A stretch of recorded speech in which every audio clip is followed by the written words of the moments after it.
KPBS On Demand is supported by Splatero, helping homeowners pay off debt by offering streamlined access to your home's equity with no additional monthly payments or new debt. Splatero provides a lump sum payment in exchange for a share of your home's future value. Pre-qualification is available at splatero.com. Good morning, I'm Debbie Cruz. It's Friday, June 14th. A new report is shining a light on how much money credit unions collect in overdraft fees. More on that next. But first, let's do the headlines. There will soon be more California National Guard Service members deployed statewide and at ports of entry, including here in the county, to combat the flow of fentanyl and other drugs into the U.S. Governor Newsom said yesterday that the number of CalGuard service members will be increased from 155 to nearly 400. Last fall, Newsom announced the number of service members would be increased by 50% at 4 ports of entry along the U.S.-Mexico border, including San Isidro and Otay Mesa. That resulted in going from 40 to 60 soldiers at ports of entry. The governor's office said that increase helped support a record seizure of over 62,000 pounds of fentanyl. So far this year, nearly 6 million pills containing fentanyl have been seized. Ever since people were flooded out of their homes in January, volunteers have been working to clean up and repair damaged homes. But funding that's kept people in hotels since the flood runs out a week from today. So San Diego City Council President Sean Elo Rivera and fellow council members Vivian Moreno and Henry Foster are issuing a call to action, a plea for volunteers to turn out this weekend to speed up the cleanup and repair effort along. Elo Rivera says people with certain skills are needed the most. What we need help with is getting people back into their homes, with a special focus on people who have skills with electricity, with carpentry, with plumbing. The work will happen from 8 to 2 tomorrow and Sunday. Volunteers can sign up at togethersandiego.org. We're heading into a hot weekend. According to the National Weather Service, tomorrow is expected to be the hottest day, with inland and mountain temperatures in the high 80s. And an excessive heat warning is in effect in the county's desert areas through 8 p.m. tomorrow, where temps could reach 115 degrees. If you need a place to cool down, the county's cool zones are open. To find the cool zone site closest to you, visit the county's website or call 211. The weather will be cooler by the coast in the high 60s. From KPBS, you're listening to San Diego News Now. Stay with me for more of the local news you need. KPBS On Demand is supported by Splatero, helping homeowners pay for home improvements by offering streamlined access to your home's equity with no additional monthly payments or new debt. Splatero provides a lump sum payment in exchange for a share of your home's future value. Pre-qualification available at splatero.com.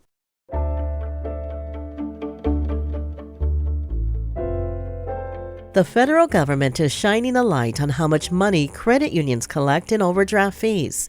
Investigative reporter Scott Rodd says the industry has fought the release of this information. A recent report from the National Credit Union Administration found the nation's largest credit unions collected upwards of $900 million in overdraft fees between January and March of this year. The report revealed that overdraft fees have become an important revenue stream for some credit unions across the country, including ones in the San Diego region.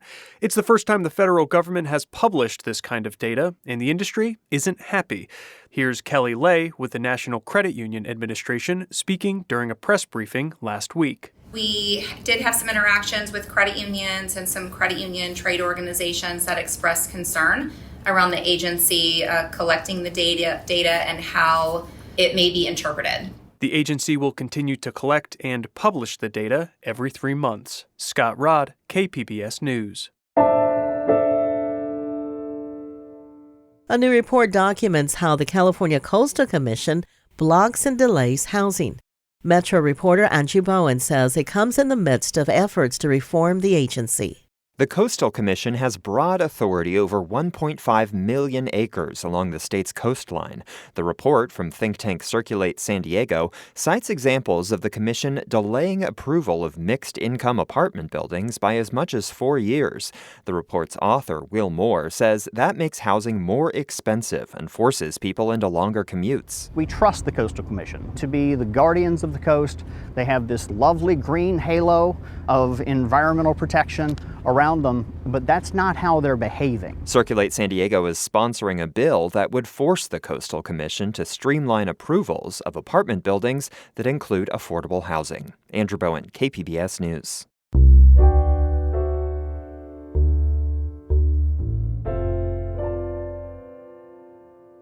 Pentagon officials leading the V-22 Osprey program testified in front of a congressional subcommittee earlier this week to answer concerns about the aircraft's safety.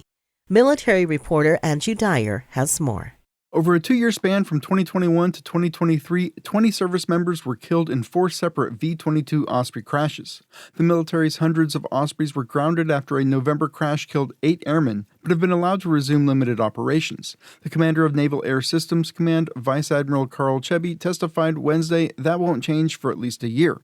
Democratic Representative Stephen Lynch of Massachusetts told Chebby the aircraft should be grounded completely until deemed safe. We've already lost too many good men and women. They've joined for all the right reasons to serve their country, and then we have failed them by not providing them with safe aircraft.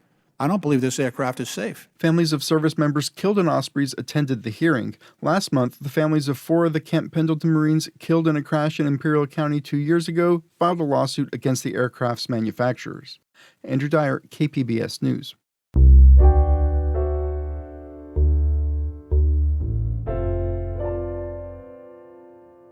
"20 years ago, the Imperial Valley began transferring excess water from the valley's farm fields to the water taps of San Diego. The water conservation that made it possible landed hard on the Salton Sea.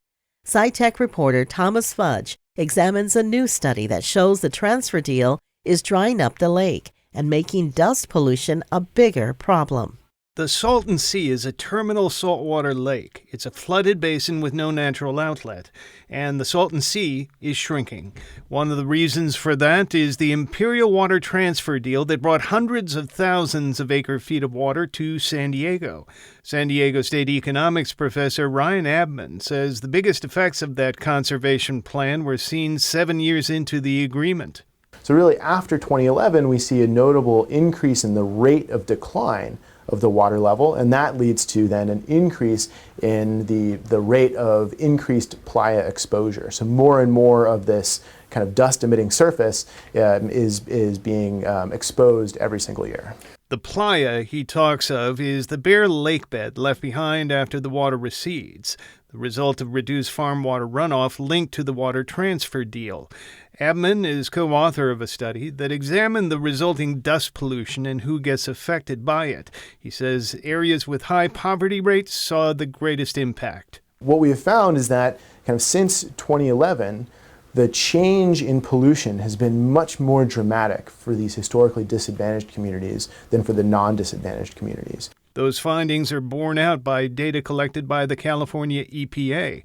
Their maps show census tracts in the Imperial Valley that are burdened by air pollution are typically the same ones that are home to disadvantaged communities.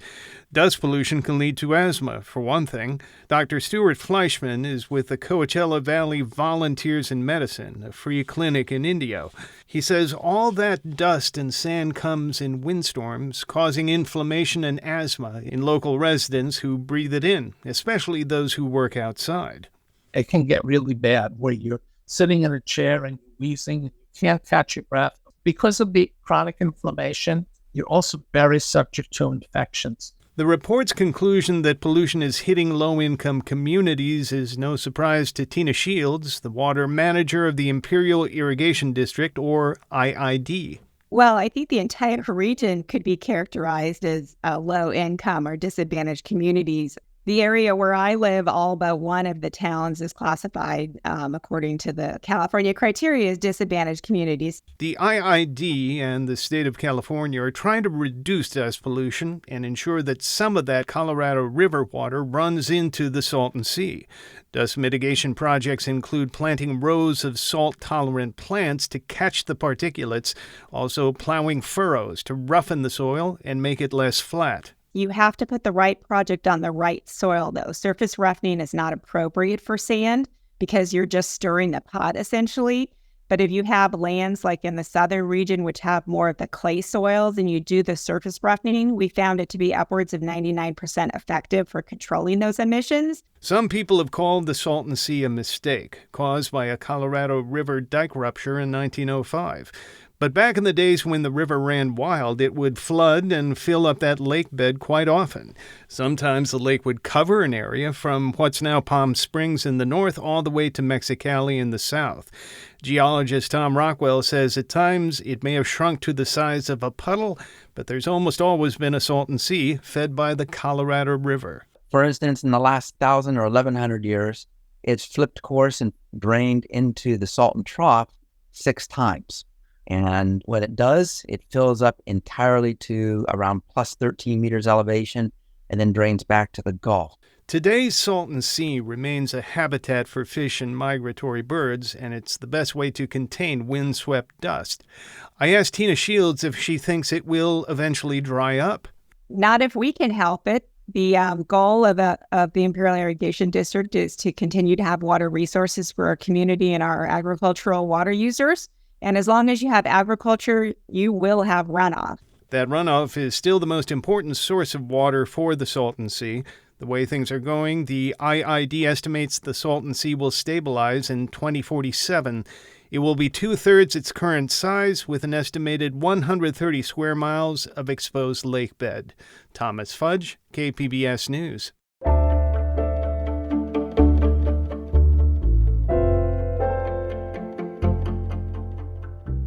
Father's Day is on Sunday, and we have put together some well wishes from the KPBS newsroom to share with you in celebration of dads and caregivers. Let's listen together. Hi, my name's Elaine Alfaro, and I'm the Gloria Penner Fellow at KPBS. My favorite thing about my dad is the way he loves our family so well, through acts of service and quality time. He shows love through home-cooked meals, providing for our family, and fixing things I often thought were unfixable. I love you, Dad, and thank you for all that you do.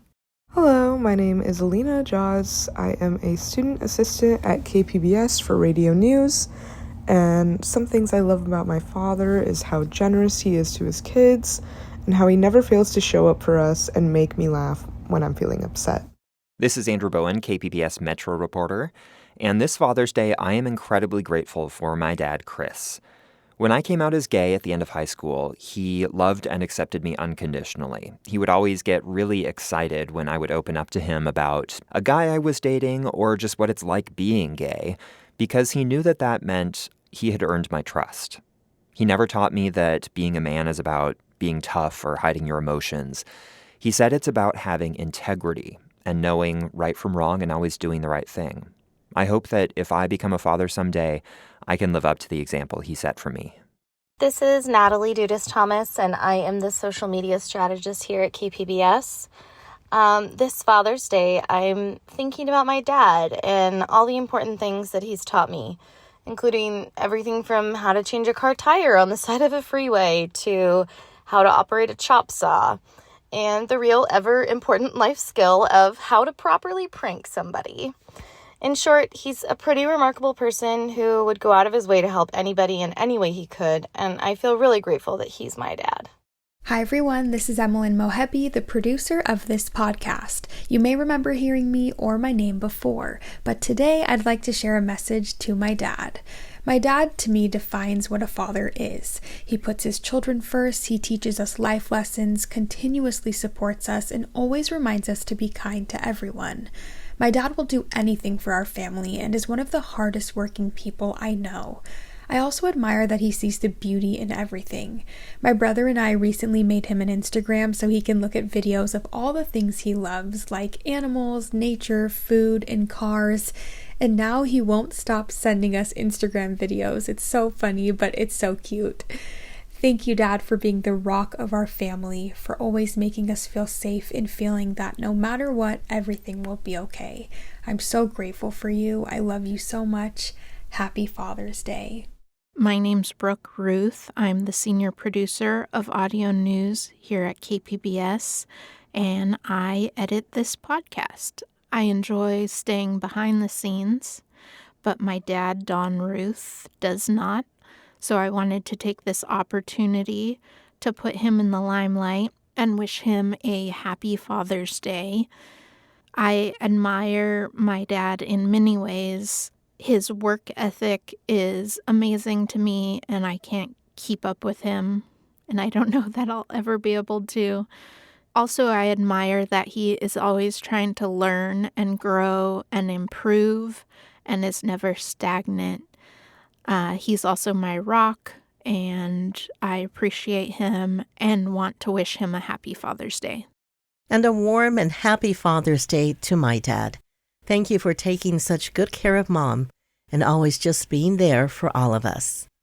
I loved hearing all those messages from my colleagues, so very heartwarming and sweet. If you're a father or a caregiver, I'd like to wish you a happy Father's Day. I hope you have a wonderful Sunday celebrating your special day. That's it for the podcast today. This podcast is produced by Emmeline Mohebi and edited by Brooke Ruth. We'd also like to thank editor Joe Guerin and web producer Laura McCaffrey for helping the podcast team this week. As always, you can find more San Diego news online at kpbs.org. Join us again on Monday to start the new week together with the day's top stories. I'm Debbie Cruz. Thanks for listening and have a great weekend.